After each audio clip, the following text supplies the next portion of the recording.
Salmos, capítulo de número 1. Eu estava com saudade de falar desse texto. Eu acho que a última vez que eu ministrei ele foi na garagem ainda, né? Alguém aí da garagem me lembra se foi na garagem que eu ministrei? Foi na garagem, né?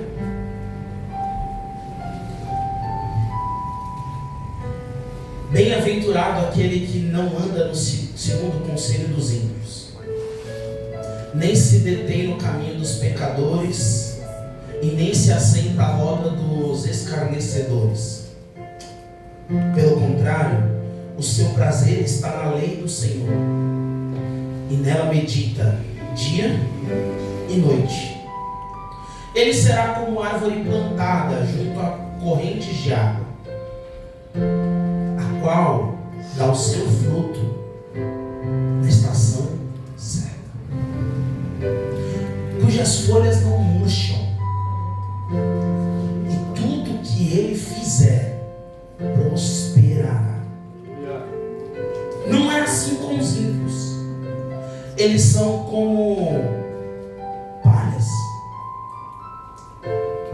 que o vento dispersa, porque os ímpios não prevalecerão. Porque os ímpios não prevalecerão no julgamento, nem os pecadores na assembleia dos justos. Porque o Senhor recompensa o caminho dos justos, mas o caminho dos ímpios os trará destruição. Como sua cabeça. Espírito Santo, meu amigo, eu te peço essa noite, no nome de Jesus Cristo, fala aos nossos corações, não te cala, usa-me como ferramenta afiada, coloca sobre o meu coração, sobre meus pensamentos, sobre a minha língua, tudo aquilo que o Senhor deseja entregar a este povo. A palavra é tua, a igreja é tua, eu sou teu. Por isso te louvo e te bendigo, no nome de Jesus Cristo. Amém. Escute. Falando de leitura bíblica, quantos de nós já não quis começar a leitura da Bíblia por Salmos? Parece que é o livro mais gostoso de ler, né? Esse capítulo é curtinho.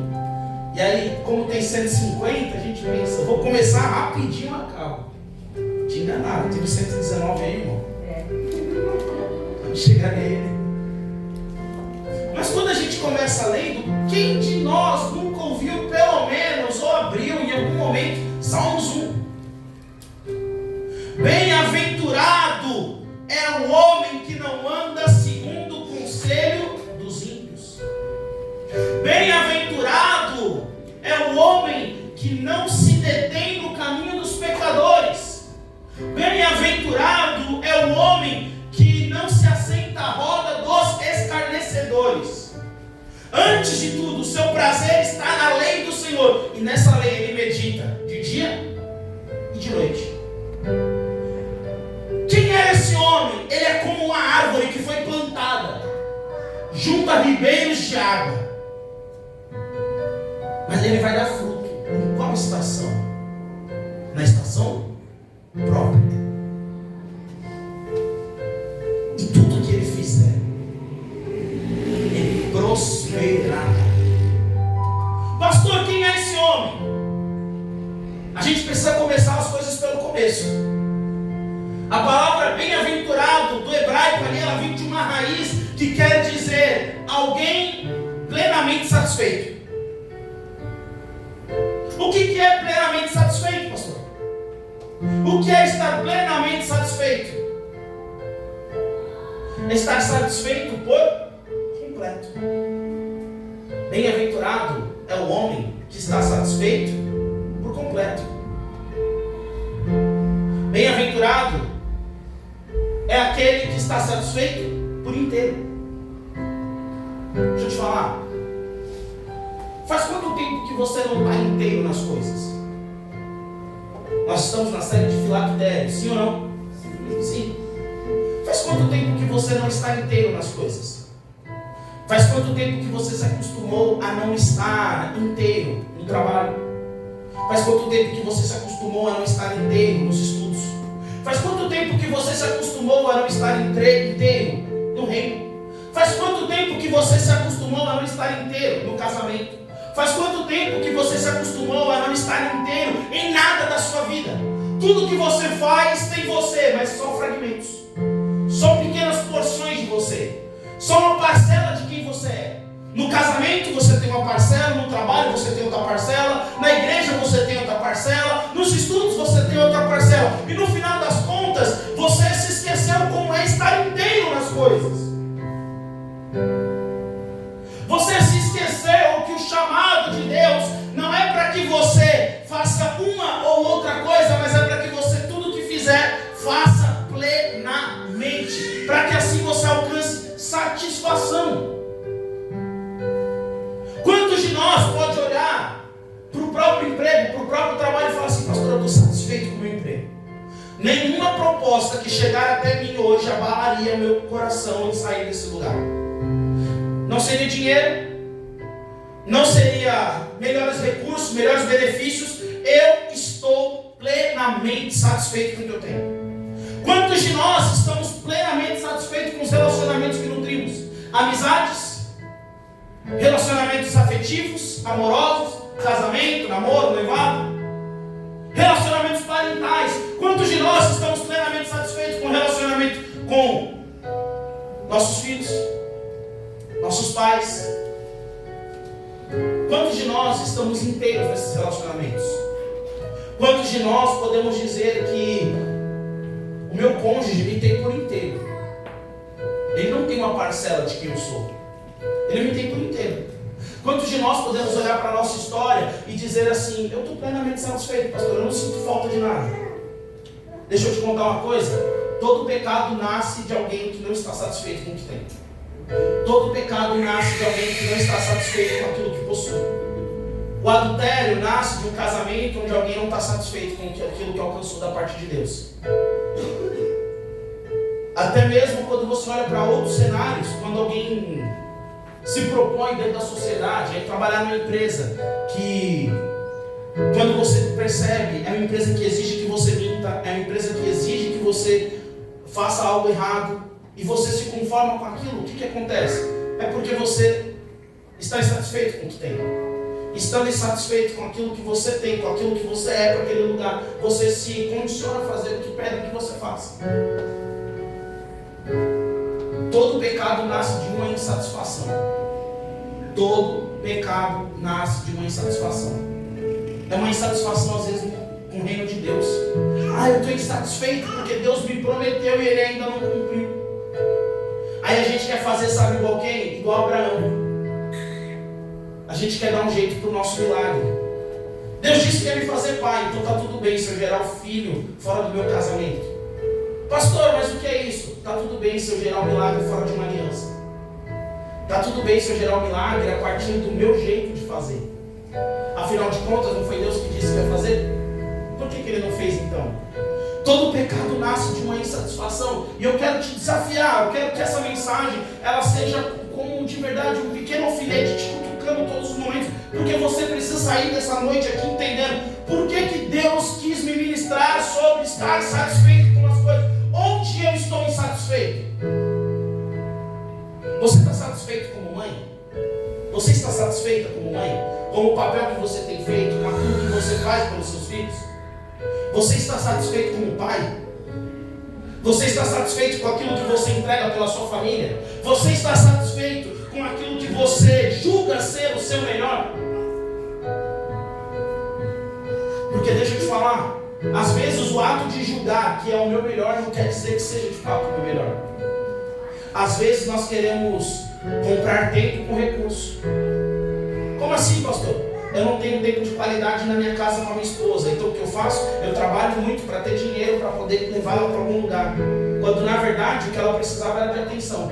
Às vezes eu olho para a minha história, eu falo no sentido geral. A gente pensa, eu estou insatisfeito na minha paternidade. E aí ao invés de passar tempo com os meus filhos, o que eu eu quero fazer, eu quero juntar dinheiro para poder levar eles para fazer alguma coisa. Só que no lugar para onde eu vou levar, eu também não vou dar atenção para eles. Então, na verdade, eu estou julgando que eu estou entregando o meu melhor, mas é por conta de uma insatisfação que eu tenho. E eu sei que é a respeito do meu papel. E aí a pergunta que eu estou te fazendo é: você está satisfeito com o que você tem? Porque é muito bom a gente ler a Bíblia e às vezes a gente esquecer que ela é sobre mim e sobre você. A gente quer olhar só para o Davi. A gente quer olhar para o homem. Mas lembra que quando Davi escreve isso, ele diz: bem-aventurado é o homem que não anda segundo o conselho dos ímpios, não se detém no caminho dos pecadores, não se assenta ao lado dos escarnecedores. Plenamente satisfeito é esse homem. Mas lembra que foi esse homem que adulterou? Lembra que foi esse homem que matou o inocente? Lembra que foi esse homem que quis fazer um censo sem a direção de Deus? De onde nasceram os pecados de Davi? Diga assim: de uma. Não, vocês estão com a pressão baixa, não é possível. Fala assim: de uma insatisfação. E aí a pergunta que eu faço para você é: o que uma insatisfação está fazendo com você hoje? O que o fato de estar insatisfeito com alguma coisa está ocasionando dentro de você? Porque aí a gente vai entender. Uma vez que eu estou insatisfeito com alguma coisa na minha vida, isso me coloca numa zona de perigo. Essa zona de perigo me coloca às margens de criar e nutrir relacionamentos que já não tem mais aliança com Deus. Lembra que eu falei sobre estar inteiro nos lugares? Quando a gente fala sobre alguém que tem integridade, é alguém que está inteiro. Sabe o que é ter integridade? Alguém que consegue entrar no culto sem precisar abrir rede social. Sabe o que é integridade? É alguém que consegue estar no almoço de família sem precisar prestar atenção no celular. Sabe o que é integridade? É alguém que está no trabalho sem ficar desfocando com qualquer outra coisa que aconteça. Sabe o que é integridade? É alguém que consegue estar dentro de um relacionamento sem estar preocupado com o que estão pensando, com o que estão dizendo, com o que estão falando, com o que estão achando. Isso é integridade. Sabe o que é integridade? É alguém que consegue acessar um lugar em Deus onde for que ele esteja, onde for que ela esteja, ele está inteiro, ela está inteira. No trabalho eu estou inteiro. No trabalho eu estou fazendo aquilo que eu estou trabalhando, então eu estou 100% focado em trabalhar. No trabalho eu não estou pensando em qualquer outra coisa que não seja efetivamente cuidar do meu trabalho. É alguém que quando está dentro desse lugar, está aqui, eu estou 100% focado em cultuar agradando a Deus. Eu não estou preocupado com qualquer outra coisa, eu não estou preocupado com o que vai acontecer lá fora, eu estou preocupado com o que Deus quer falar para mim. Isto é integridade. Isso é estar satisfeito com o que Deus entrega. Agora, por que plenamente satisfeito é o varão? A palavra varão aqui não é alguém do sexo masculino. A palavra varão aqui quer dizer plenamente satisfeito. É aquele que amadureceu. Pessoas imaturas não conseguem estar satisfeitas com nada que ela tem. Quer ver um teste? Quem tem filho, levanta a mão. Seus filhos pedem coisas para você, não pedem brinquedo, um monte de coisa? Aí você faz o seguinte: você compra exatamente o que eles estão pedindo. Pergunta: quanto tempo eles vão adorar aquilo ali? Irmão, se chegar a meia hora, tá muito bom. É 15, 20 minutos. Eu falo por experiência, né?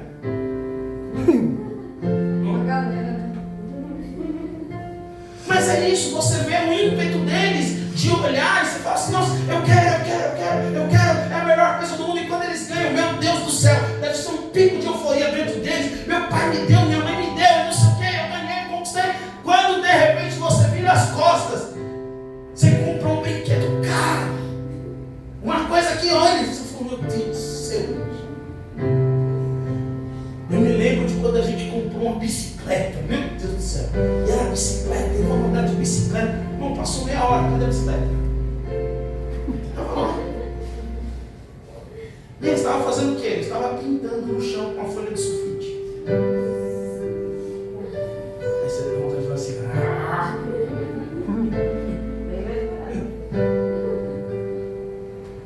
Pastor, mas eu não tenho mais filhos crianças. Ah, irmão, tem uma galera aí chamada adolescente, você conhece eles? Eles também são terríveis. Eles vão querer um celular hoje, daqui a pouco eles vão querer o outro. Aí você vai comprar uma roupa para eles hoje e fala assim, mas por que você não usa aquela roupa? Não, porque saiu de moda. Rapaz, na minha época, moda era o que tinha, né? Mas sabe qual é o nome disso? Insatisfação. Agora, adianta cobrar deles satisfação? Que eles estejam satisfeitos com aquilo? Não. Por quê? Porque eles não são maduros. Eu preciso entender que eu nunca conseguirei atingir esse estado de plenamente satisfeito se eu não entender que primeiro eu preciso atingir um status de maturidade. Sabe por que tantas coisas na nossa vida nos deixam insatisfeitos? Porque você não amadureceu ainda. Porque no dia que você amadurecer, você para de ter insatisfações. No dia que você amadurecer, você para de ter insatisfações. Você começa a entender o que a Bíblia fala sobre contemplação. Sabe o que é contemplação? Contemplação é quando você acorda e você se lembra que você deve agradecer pela sua saúde. Sabe o que é contemplação? É quando você acorda e você agradece porque você tem 2 braços funcionais, 2 pernas funcionais, seus olhos enxergam, seus ouvidos ouvem, sua boca fala. Contemplação é quando você olha para fora pela janela e você consegue enxergar a luz do sol. Contemplação é quando você começa a entender que na verdade você tem muito mais do que aqueles a quem estão à sua volta. Contemplação é quando você entra em casa e mesmo depois de um dia cansado, mesmo depois de trabalhar, mesmo depois de pensar, de estudar, você tem família, você tem pai, você tem mãe, você tem esposa, você tem marido, você tem alguém dentro de casa. Contemplação é você abrir a geladeira e falar, ainda que eu não tenha aquilo que eu quero, eu tenho aquilo que eu preciso, eu tenho um prato de comida hoje para comer. Contemplação me ensina a estar satisfeito com o que eu tenho. Mas para isso eu preciso gerar maturidade. Porque a mania que nós vamos desenvolvendo de maturidade é que a gente não contempla nada do que a gente tem. Nada.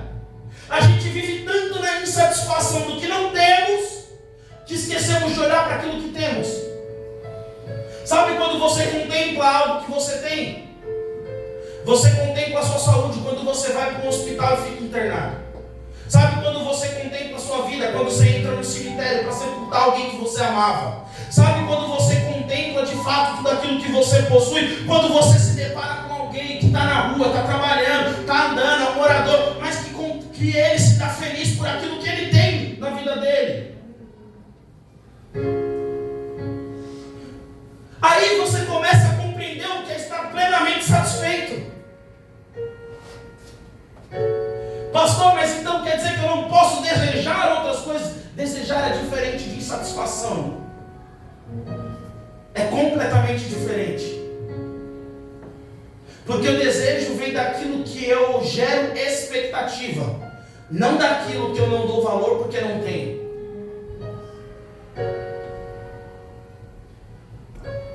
O problema da nossa vida, sabe qual que é? Que muitas das coisas que vão passar pela nossa trajetória, a gente só vai dar... Já ouviu aquela frase? A gente só dá valor quando perde? Tem gente que já teve bom emprego, mas quando perdeu é que de fato foi valorizar a empresa que trabalhava. Fala, nossa, aquele serviço lá, nossa, era tão bom. Eu já passei por isso. Eu já passei por isso.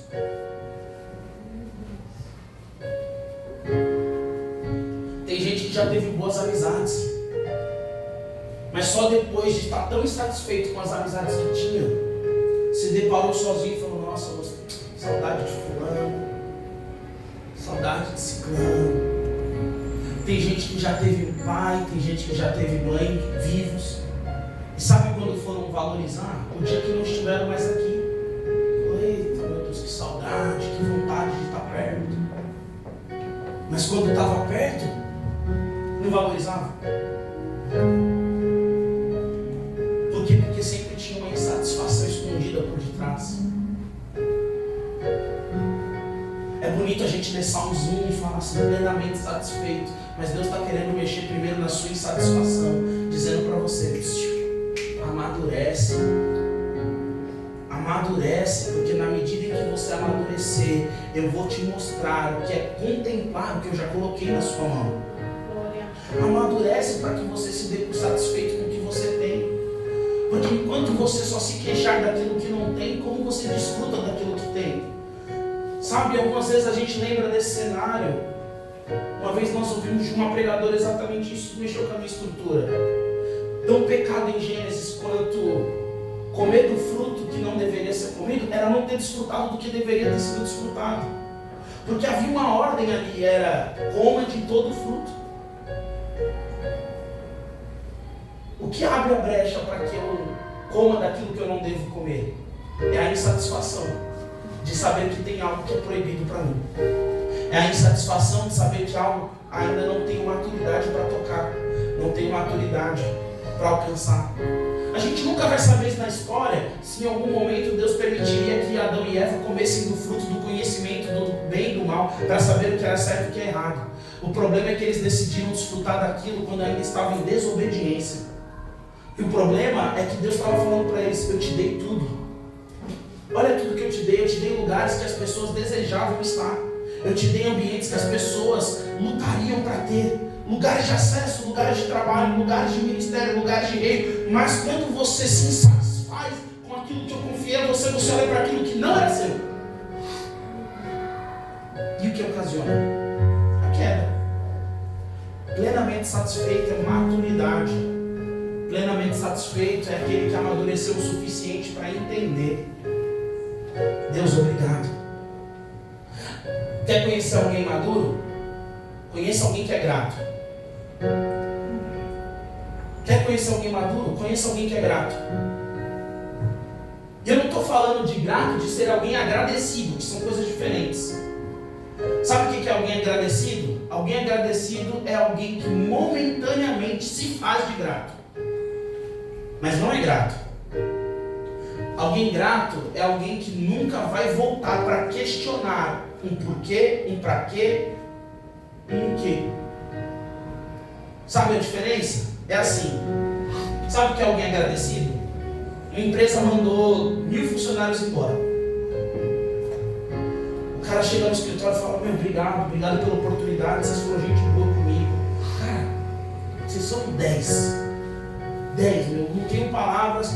Infelizmente, se a minha empresa tem que fazer corte, faz parte do processo. Tá bom. Passa uns dias, um encontro com um colega e você fala, cara, você não processou a empresa? Ah, não, você é doido, não, meu, porque você não sabe, eu descobri que a gente pode ganhar um dinheiro nisso, um dinheiro naquilo, que a empresa fazia assim. Cara, mas eu nunca, então eu vou entrar com o processo também, vai que eu tiro o dinheiro. Esse é o agradecido. Ele até gostaria de ter sido grato, mas tirar vantagem falou mais alto para ele. Sabe o que é alguém grato? É a mesma pessoa. Só que quando alguém conta para ele e fala, cara, aconteceu tudo isso e tal, eu estou processando a empresa, ele fala, cara, se eu tivesse um motivo justo para processar, eu até entraria com ação, mas meu, eu só tenho a agradecer por tudo que eles fizeram por mim. Não, mas você vai ganhar um dinheiro, mas meu, é um dinheiro que não é justo. Porque eu não vi eles fazerem nada disso. Não, mas é que você não sabe, fulano, ciclano, betano já ganharam. Cara, parabéns para eles. Eu sou grato por tudo que eles fizeram.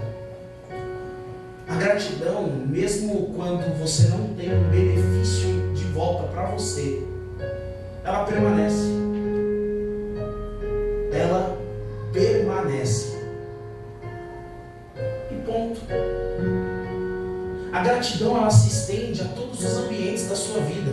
Ambientes profissionais, ambientes relacionais, ambientes familiares, ambientes conjugais, ambientes ministeriais. É a gratidão. Estar plenamente satisfeito. Plenamente satisfeito. Pastor, mas por que isso? Porque a Bíblia diz diz uma receita. Plenamente satisfeito é aquele que não ouve ou não anda segundo o conselho dos ímpios. Sabe quem são os ímpios? A palavra ímpios traduzida, ela significa perversos. Deixa eu te fazer uma pergunta íntima. Quem são os seus conselheiros? Quando você precisa tomar uma decisão, na mesa de quem você senta? Para ouvir falar assim, cara, eu preciso tomar uma decisão. Eu vou comprar uma casa. Eu vou comprar um carro. Cara, eu estou pensando em mudar de função no trabalho. Eu estou pensando em trocar, fazer esqueci o nome agora, uma transição de carreira. Eu estou querendo sair da área da marcenaria e eu estou querendo virar coach palestrante. Eu sou o Fernando Marçal.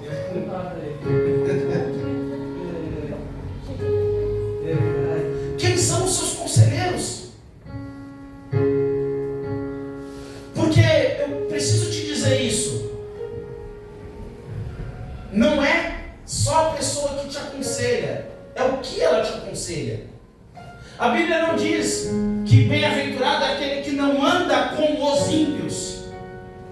Porque talvez no seu trabalho, talvez na sua família, talvez na sua vida, você olha e vai falar assim, pastor, tirando o pessoal que está aqui comigo hoje, o restante tá tudo perdido. Estou tentando ganhar para Jesus, mas é só ladeira abaixo. Como assim, pastor? Não, eu vivi isso. Trabalhei 12 anos lá na TGM. Irmão, falava de Jesus todo dia, o tempo todo. Mas irmão, era um negócio assim que era só ladeira abaixo. Eu falava, meu Deus do céu. Surte alguns efeitos? Surte, mas sabe o que é interessante? É que não é ser o fato da pessoa ser ímpia, ou seja, a pessoa não conhecer a Deus. É o tipo de conselho que ela te dá. Porque às vezes é engraçado, você vai sentar para se aconselhar com alguém que é cristão e o conselho é pior do que o do ímpio. Aqui quando o texto fala não anda segundo o conselho dos ímpios, fala sobre conselhos que carregam impiedade consigo. E deixa eu te contar um negócio terrível, mas o conselho do ímpio pode estar na boca de um cristão.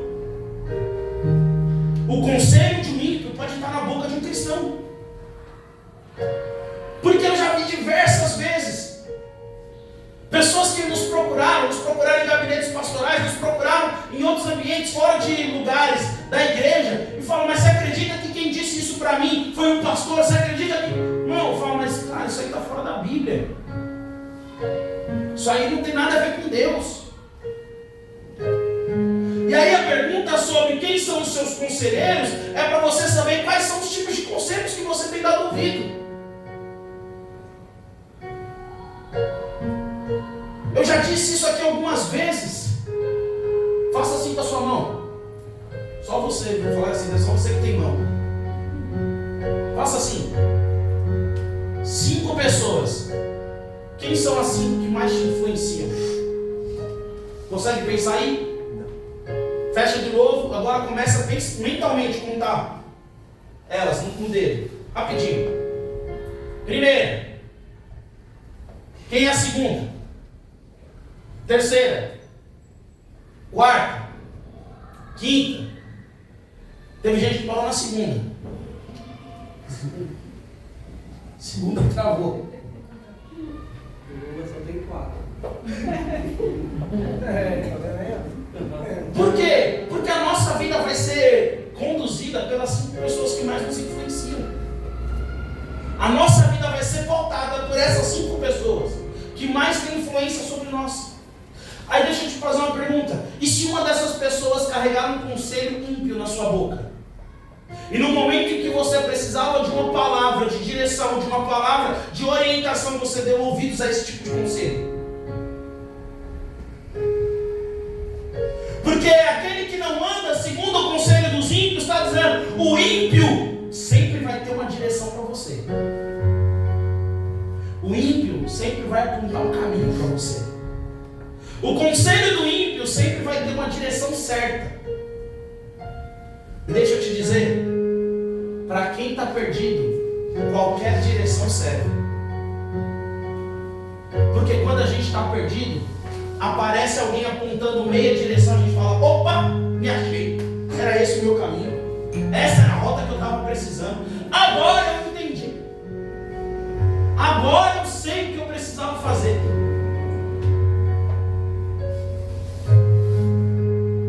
O ímpio sempre vai ter uma direção para a sua vida. O conselho do ímpio sempre vai te apontar para algum lugar. Aí é engraçado porque às vezes a gente busca um conselho de um sábio. E às vezes quando a gente busca um conselho de sabedoria, parece que ele não dá direção nenhuma para a gente, né? Parece que o conselho do sábio é um enigma. Ele fala uma coisa que quer dizer, mas é engraçado que eu me lembro de Jesus falando assim. É engraçado porque eu me lembro dele contando ao povo por parábolas, porque tem coisa que não dá para a gente explicar, pelo menos não de imediato. Primeiro a gente obedece, depois a gente entende. Existem coisas que a gente precisa primeiro colocar o pé para depois entender o que precisava ser feito.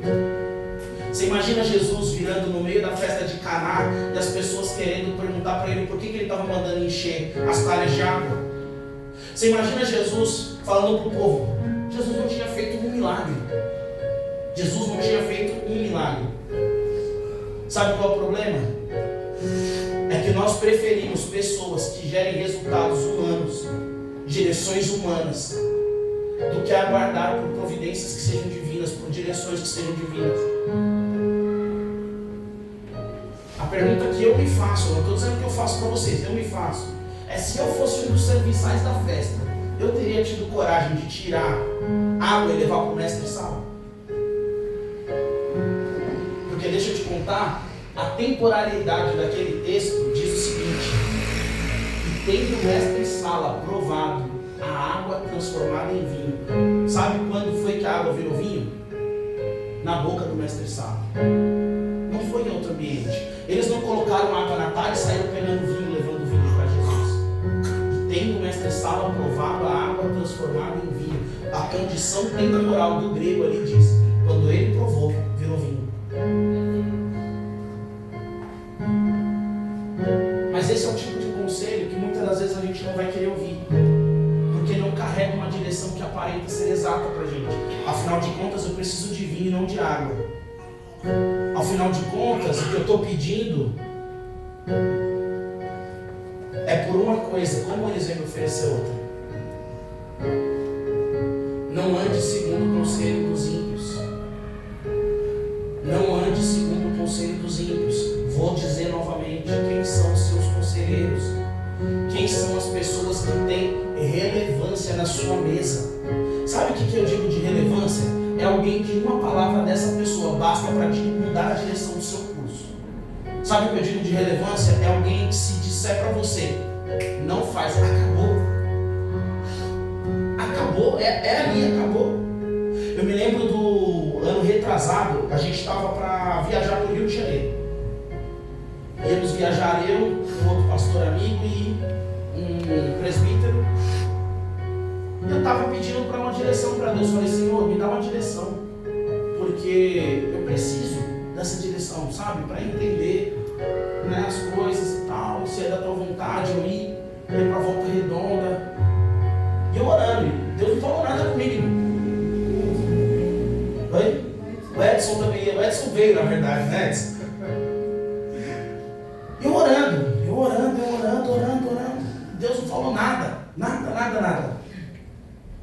Mas sabe quando você tem uma sensação estranha a respeito de algo? Deus, mas eu sei que eu precisava ouvir alguma coisa. Aí, na segunda-feira, eu ia viajar na madrugada da segunda para terça. Sentei no banco que tinha perto lá na frente do nosso apartamento, com a pastora. E ela falou, olha, eu queria te falar uma coisa e tal, não sei o quê, né, sobre não ir e tal, eu fiquei com medo, tive um sonho. Não, nem falou do sonho, ela falou assim, eu vou com você. Eu falei, não, mas não faz sentido. Ela falou, não, eu vou, e dá para levar a Melissa e o Gustavo também, a gente não tinha Samuel. Falou, cabe, vai caber no carro, cabe certinho. Eu falei, nós vamos daqui para a Volta Redonda, vai com 2 crianças. Não dá, ela falou, não, eu vou, então a gente deixa eles lá na minha avó, mas eu vou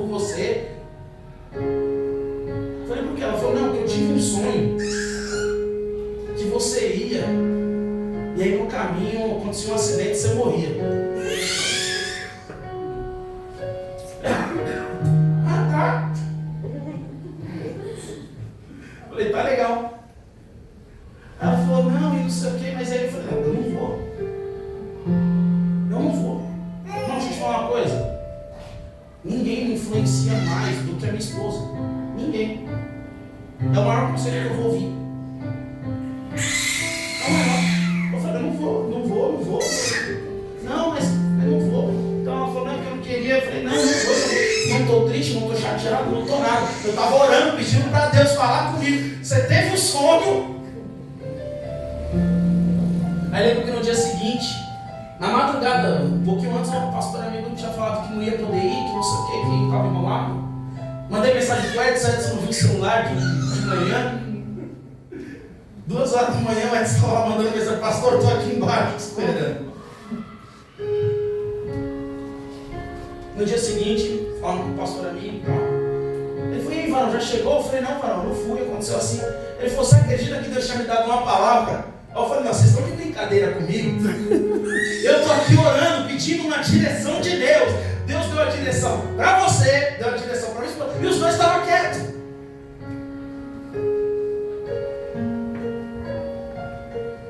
Sabe o que é bom de ter pessoas boas para te aconselhar? Elas sempre vão apontar uma direção para o seu bem. Sempre vão apontar uma direção que é para o seu bem. E qual é a resposta que a gente precisa dar, irmão? A resposta é obediência. Porque se Deus está usando alguém que deseja o meu bem para me dizer algo, é porque Deus consegue ver coisas que eu não consigo. Não ande segundo o conselho dos ímpios. Porque existe uma escada de degradação moral. E quando eu saio do primeiro degrau, que é o degrau do conselho, porque o conselho diz que eu já estou ouvindo. O conselho diz que eu já parei para prestar atenção. O conselho diz que eu já dei toda a minha capacidade intelectual àquele cenário. Sabe o que vai acontecer comigo? Eu vou parar. Eu vou parar onde? No caminho dos pecadores. Sabe por que tem tanta gente que na vida estagnou? Era gente tão cheia de coisa, mas parou. Eu conheci pessoas, irmão, que pregavam muito mais do que eu. Muito assim, você fala assim, meu, mas que eu olho para a vida delas hoje, eu falo, Deus, o que aconteceu? Eu conheci um jovem que um dia Deus me deu uma visão com ele. Acho que foi uma das primeiras vezes que Deus me deu uma visão assim, espiritual clara. Eu estava num acampamento de jovens. Um amigo da Jennifer. Estava no acampamento, irmão, e ele estava tocando violão. Deus me deu uma visão com ele e eu vi uma multidão de jovens sendo arrastados por ele. Sabe o que é multidão? Você já viu um mar de gente assim? Irmão, eu não conseguia contar a quantidade de vidas. Eu vi ele tocando violão e eu vi ele ministrando, eu vi uma multidão de gente sendo arrastada. E Deus me deu uma palavra para ele, falou assim: o que eu vou fazer com você, não carrega o sobrenome de ninguém. Eu entreguei essa palavra para ele. Falei, o que Deus vai fazer com você não pode carregar o sobrenome de ninguém. Na hora ele se jogou no chão, que ele falou, pastor, era uma direção que eu pedi para Deus. Era uma direção que eu pedi para Deus, porque eu falou do propósito e tal. Eu falei, então é confirmação. Eu não falaria para você se eu não tivesse de fato recebido isso do Senhor.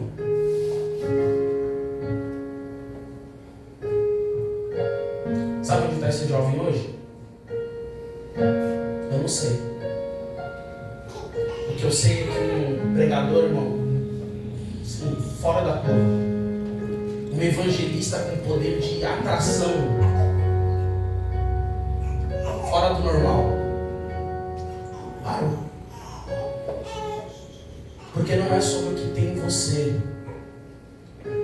é sobre aonde você escolheu estar. Quem deu ouvidos para o conselho do ímpio vai parar no caminho do pecado. e vai parar.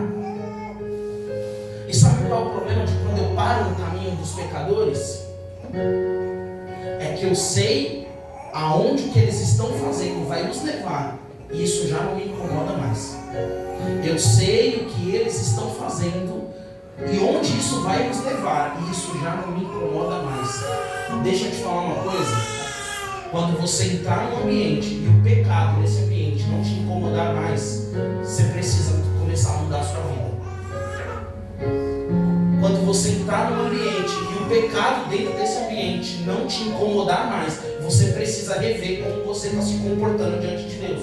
Porque é impossível que alguém que tenha sido cheio do Espírito Santo não se incomode com o pecado todos os dias da sua vida. Eu acabei de dizer para vocês, eu trabalhei em uma empresa, a galera bebia, fumava, o negócio todo. Não, mas era todos os dias. Eu chamava jovens para ir para a igreja, evangelizava, do chefe ao rapaz do portão, falando, não, você precisa de Jesus. Mas por quê? Porque era um incômodo que havia dentro de mim, pastor. Mas isso não surtiu efeito na minha época, eu não sei, mas meu papel é ser um semeador. E o semeador saiu a semear. O meu papel é entregar aquilo que eu tenho, baseado na inconformidade que eu vejo do caminho, falando, eu sei aonde isso vai te levar. Mas quando eu me acostumo a ser aconselhado só pelos ímpios, quando eu me acostumo a ser aconselhado só por aquilo que me leva em direção contrária ao que Deus tem, eu vou parar a minha vida no caminho do pecado e eu vou começar a achar normal isso. Sabe qual é o problema de estar no caminho do pecado, que é o segundo degrau da degradação moral? Pergunte assim, qual é, pastor? Qual é, pastor? Não, vocês ficaram ruim? Fala assim, qual é, pastor? Qual é, pastor? É que deixa eu te falar uma coisa. Pecado atrai comunhão. Eu vou dizer de novo. Pecado atrai comunhão. O que é mais fácil? Convidar um homem para vir para o culto ou chamar ele para o happy hour?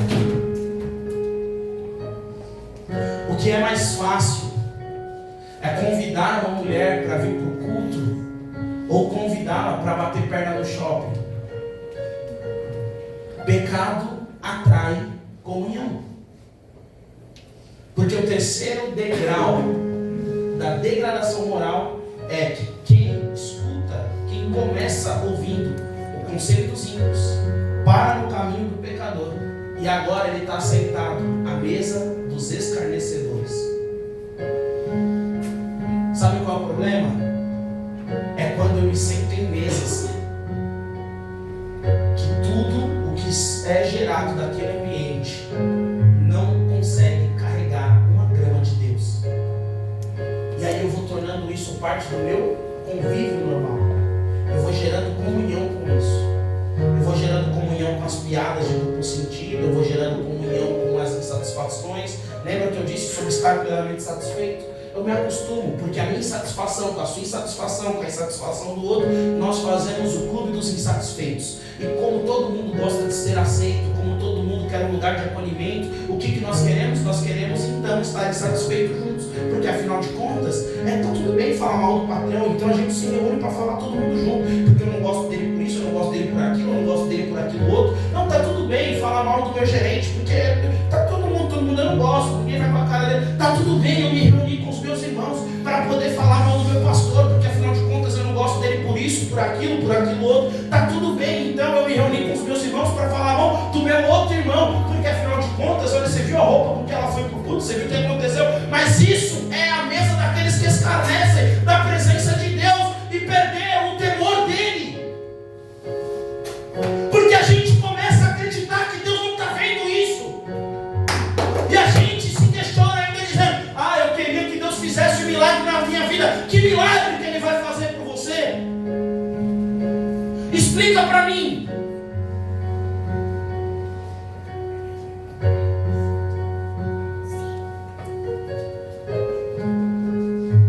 Não, a gente está normalizando coisas que são abomináveis diante de Deus.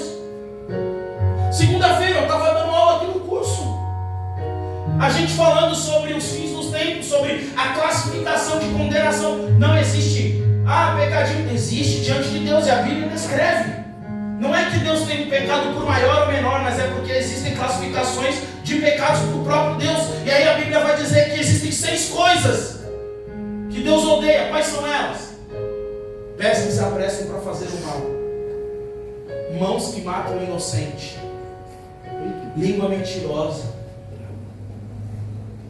E quando a gente vai ver, existe uma última que diz: essa Deus abomina. Qual é ela? O que semeia discórdia entre os seus irmãos. Sabe qual é ela? É a história de José. É quando está tudo bem, eu me reuni com 11, afinal de contas nós somos maioria, para matar aquele que chamou de sonhador. Você consegue ter uma noção de que não sou eu, é a Bíblia que está te dizendo: Deus abomina isso.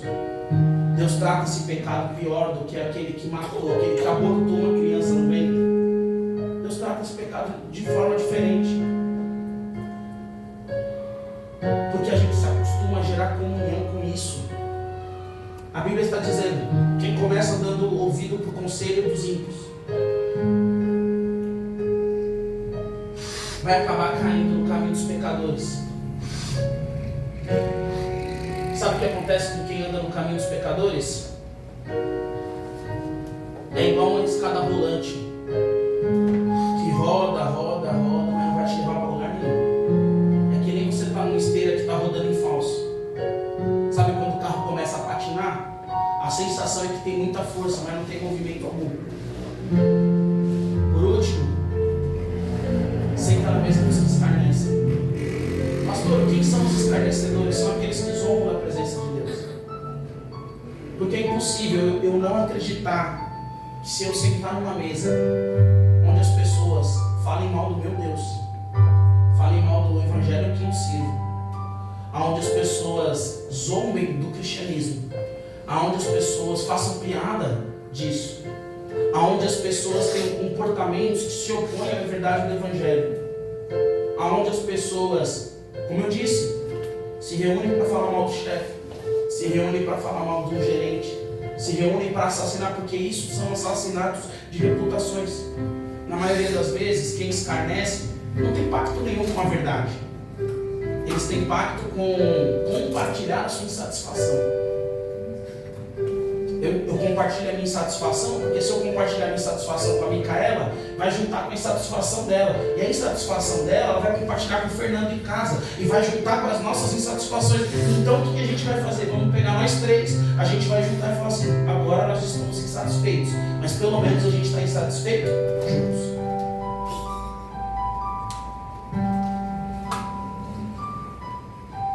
O que isso se tornou? Senão uma mesa. Tem mesa, tem comunhão, só não tem Deus. Quem são os seus conselheiros? Quem são as pessoas que te aconselham? Que tipos de conselhos você tem ouvido?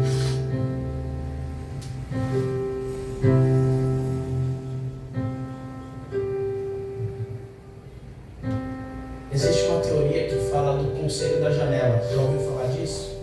Procure.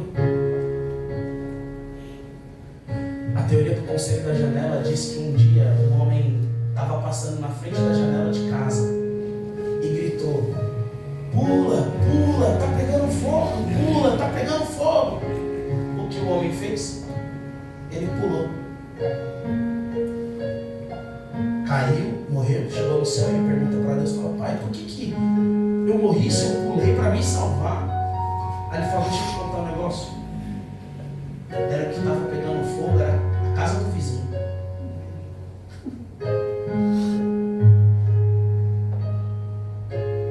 Quando a gente ouve conselho sem ver quem é que aconselha, sem ver onde o conselho nasceu, a gente está pulando, dizendo: estou me salvando. Na verdade, ele está caindo para a destruição.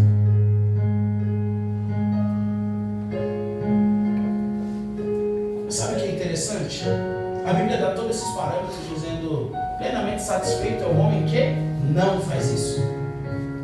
O meu desejo é que todos nós sejamos essa pessoa que está plenamente satisfeita. Eu estou inteiro em tudo que eu faço, pastor. Os meus conselheiros são pessoas do reino. Ou se não são do reino, pelo menos são pessoas éticas, morais, de caráter.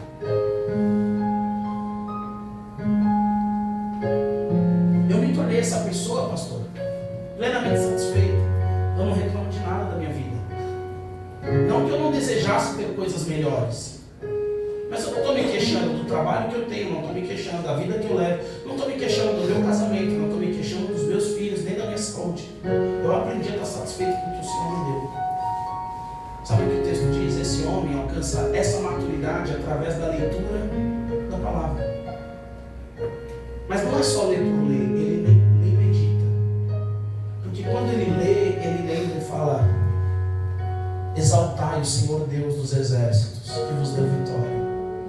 Ele lê quando ele ouve falar de Abraão, que diz: bendito seja o Senhor, que nos deu vitória sobre esses reis e ainda nos mandou com despojos. Quando ele lê, ele vai ler Salmos e diz: levantai, ó portas eternas, para que entre o Rei da Glória. E quando ele começa a meditar sobre isso, ele fala: eu posso estar satisfeito porque eu sei que tem algo melhor para mim no futuro. O texto diz que ele será como uma árvore plantada. Sabe o que é uma árvore plantada? Não foi uma árvore que foi semeada. É uma árvore que Deus arrancou com raiz e tudo de um ambiente e plantou em outro. Quando eu me dou e me torno plenamente satisfeito em tudo que Deus tem para a minha vida, eu entendo que eu não preciso estar insatisfeito com aquilo que Deus tirou de mim. Porque talvez se a árvore pudesse pregar para mim e para você, ela vai dizer: eu sei o que eu perdi. Eu sei o que eu tinha. Olha, eu lembro que Deus tinha me colocado numa terra. Eu já estava grande, eu já tinha crescido, eu já tinha copa. Olha como as minhas folhas eram verdes. Mas Deus estava dizendo àquela árvore: mas ali você não quer frutificar. E para isso eu te arranquei com raiz e tudo e te plantei num outro lugar. É fácil ser transplantado como árvore, porque na medida em que eu fui plantado nesse novo lugar, o texto diz: junto a ribeiros de água. Deus arrancou algumas pessoas de alguns lugares e plantou com raiz e tudo na profundidade. Eu vou dizer isso de novo: Deus arrancou você de algum lugar para te plantar com raiz e tudo aqui na profundidade, para te dizer que talvez no lugar onde você um dia esteve, você até cresceu, você até teve galhos, você até teve folhas, você até parecia bonito, mas o que você não conseguia gerar era frutos. O que você não conseguia fazer era frutificar. Porque agora as suas raízes vão se aprofundar. Você só precisava de um lugar onde a terra fosse um pouco mais úmida, aonde o processo tornasse mais fácil se apegar a cada vez mais à terra. Afinal de contas, não basta ser uma árvore grande, é preciso que eu seja grande e capaz de frutificar. E ele te plantou junto a ribeiros de água. Agora deixa eu te falar uma coisa. Não se meça pela frutificação do outro. Olha para alguém bonito perto de você. Se não for bonito, não é. Mas fala para ele assim: não se mede pela minha frutificação, não.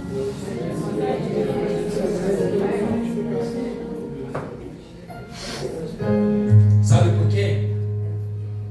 Porque o meu tempo de frutificar é diferente do da Sofia.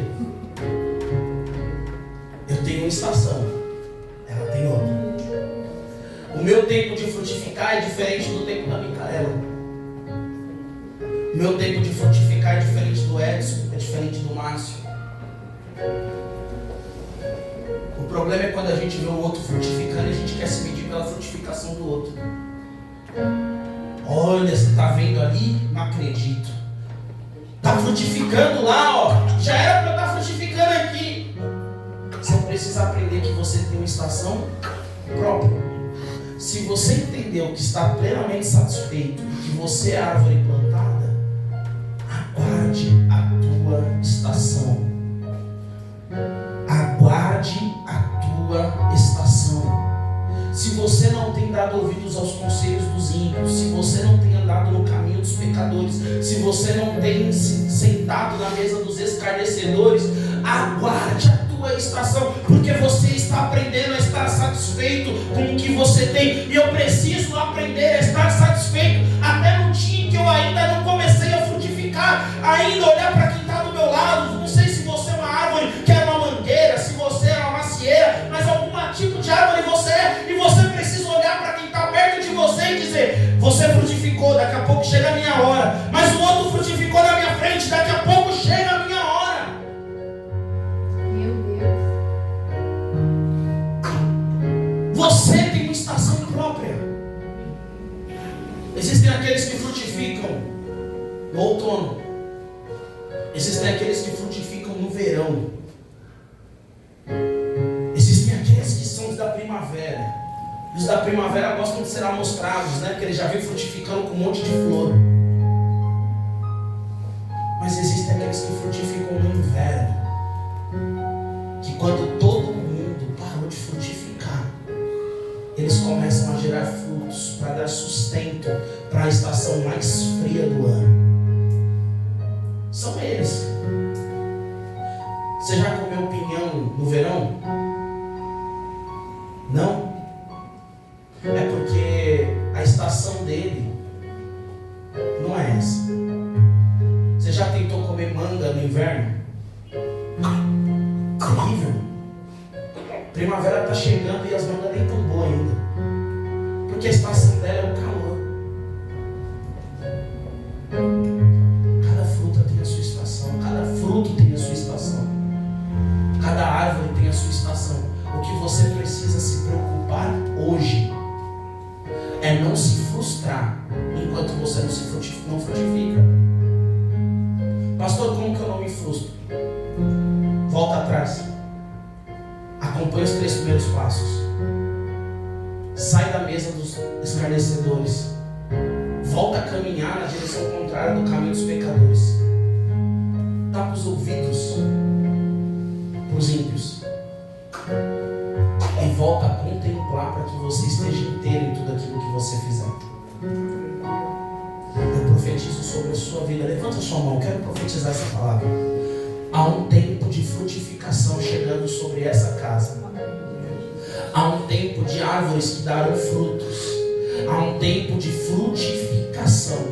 Eu libero sobre essa casa essa noite. Aquilo que não foi gerado é porque ainda não era a tua estação de frutificar. Aquilo que não foi gerado é porque ainda não era a tua estação de frutificar. Hoje Deus está trazendo um vento oriental para soprar a chegada de uma nova estação sobre este ambiente. Há uma primavera sendo reiniciada. Há um novo ciclo que começa hoje. E eu libero a sua vida para frutificar no poder